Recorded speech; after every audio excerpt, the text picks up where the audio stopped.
สบายดีเซิ้นทานมาติดตามข่าวประจำวันของเมืองพีนสำเร็จกองประชุมใหญ่ครั้งที่ 8 แนวลาวสร้างชาติเมืองพีน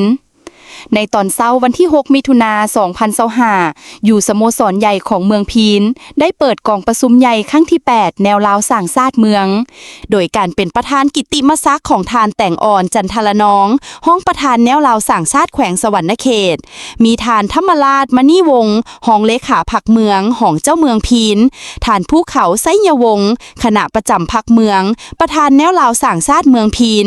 มีบรรดาทานในคณะประจำพรรคเมืองกรรมการพรรคเมืองหัวหน้าของการอดีตการน้ำของเมืองแขกถึกเซินและผู้แทนสมบูรณ์เข้าร่วมอย่างพร้อมเพรียง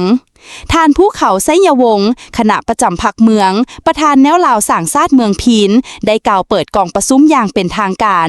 ทานสุดใจไซธานีห้องประธานแนวลาวสร้างชาติเมืองได้ผ่านบทรายงานการเมืองภาค 1 และภาค 2กองประชุมยังได้รับฟังการประกอบคำเห็นจากภาคส่วนต่างๆทานไซพรหลวงสนะห้องคณะจัดตั้งเมืองขึ้นผ่านมาตรฐานเงื่อนไขและลายสื่อโค้งประกอบของคณะกรรมการแนวลาวสร้างชาติสุดใหม่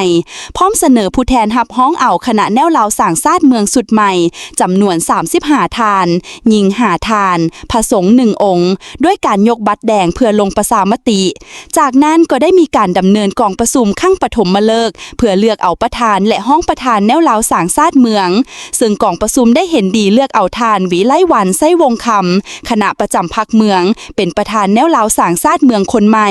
ทานสุดใจไส้ธานีทานคำพองแก้ววิเศษและทานนางวาสนามณีสวนเป็นห้องประธานแนวลาวสร้างชาติเมือง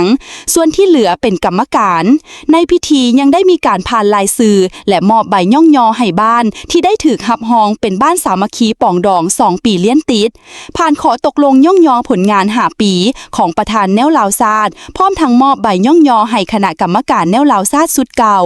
และในตอนท้ายของพิธีแม้ยังได้มีการผ่านขอตกลงของประธานศูนย์กลางแนวลาวสร้างชาติว่าด้วยการหับห้องเอาเมืองพีนเป็นเมืองสามัคคีป่องดองพร้อมทั้งเปิดป้ายและหลั่นคล้อง9 บาทแล้วจบพิธีขอขอบใจที่ให้เกียรติติดตามข่าว